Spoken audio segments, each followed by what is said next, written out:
The first phase would begin with a total fracture of the narrative. Helen explained that the system is not sustained only by weapons, bases, or governments, but by its ability to organize the interpretation of events. First, it decides what exists, then it decides how it must be named. Finally, it teaches humanity to ridicule, fear, or reject anything that falls outside that frame. For that reason, before any open presence, that structure would have to be weakened. The intervention would begin by exposing these contradictions, recovering archives, revealing maps, connecting isolated testimonies, and showing that many scattered anomalies were not accidents, but separated fragments of the same truth. Nor would everything be delivered all at once. Everything arrives in its own time. The purpose would be to open enough cracks so the official narrative could no longer close back upon itself with the same ease. Forgotten archives could come to light. Testimonies from navigators, military personnel, scientists, or workers from restricted zones could begin to coincide. Photographs, routes, altered coordinates, documents about ancient operations, and signals related to the ice walls, the domes, and the resets could cease to be seen as disconnected pieces.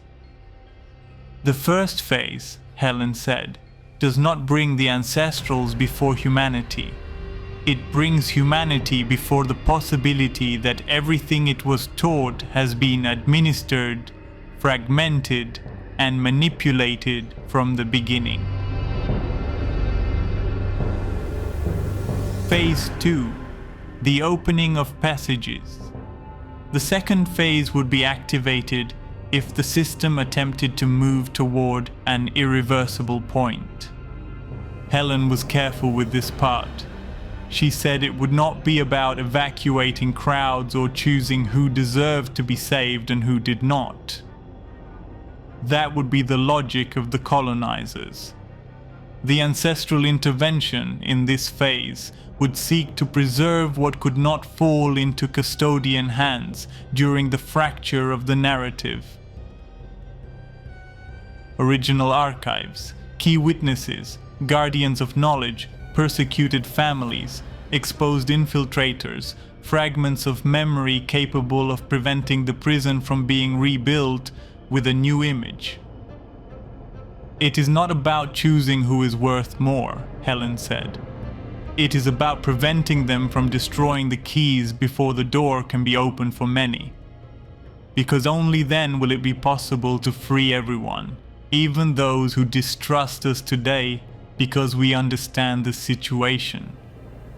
In this phase, new passages, discrete routes, or protected crossings could be activated.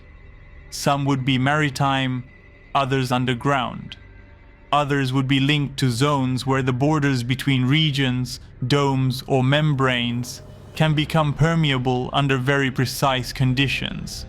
Places we have been working on for a long time and which we now have the technology to activate. They would not be public roads or announcements meant to provoke desperation. They would be movements of preservation. The difference from a custodian evacuation would be absolute. The colonizers move people in order to classify, separate, and administer. The ancestrals would open passages in order to liberate. Phase 3. Public appearance. The third phase would be the most delicate and would only occur if the previous phases were no longer sufficient, or if humanity reached a degree of understanding capable of receiving an open presence without kneeling, without attacking, and without turning any truth into another official fanaticism. Helen explained that the public appearance of the ancestrals would never be an arrival from above. That would belong to the old deception. If it were ever to happen, it would come through routes that had always existed.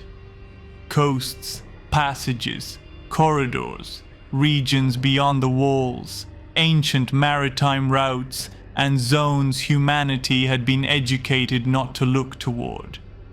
Not all would appear at once, not all would speak, not everything would be shown in a single day.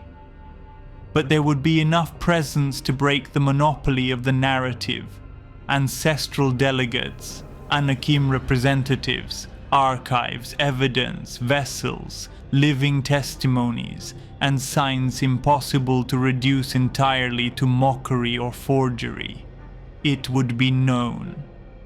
Helen insisted that this presence would not aim to establish a new authority. If one day we reveal ourselves, she said, the first thing humanity must understand is that it must kneel before no one. That phrase was central, because the system would try to turn the appearance either into a threat or into a cult. The danger would be that humanity, manipulated by a possible threat narrative written by the custodians, might respond with its military forces. That is why the third phase would depend on how humanity learns to see. The main war at that moment would be a war of interpretation. They would say that the ancestrals are invaders, false envoys, a biological threat, a manipulation, a psychological operation, or a visual fabrication. It would not matter if the versions contradicted one another. The objective would be to saturate human perception so that no one could see clearly. Helen said the only possible response would be to remain calm, show evidence, avoid provocation, and claim no power. That is why the open presence, if it ever occurs, would not be a coronation. It would be an invitation to look without fear, to remember without fanaticism, to listen without surrendering consciousness, to understand that humanity does not need a new master, but to recover the memory it should never have forgotten. Humanity is great, far greater than what is told in the news, in the media used today, in the narrative written through supposed ancient books, and in the sidereal vastness of floating spheres where they place you as an insignificant point, while building an entire system so you cannot escape. See how important you truly are. They had to create all of this to subdue you within walled lands, and even then, they could not control your essence. Helen closed this explanation with a phrase that seemed to summarize the entire meaning of the intervention. First, the narrative is broken. Then the keys are protected. Only afterward, if humanity can look beyond, may the presence become visible. And we trust that it will. We will intervene. The warning.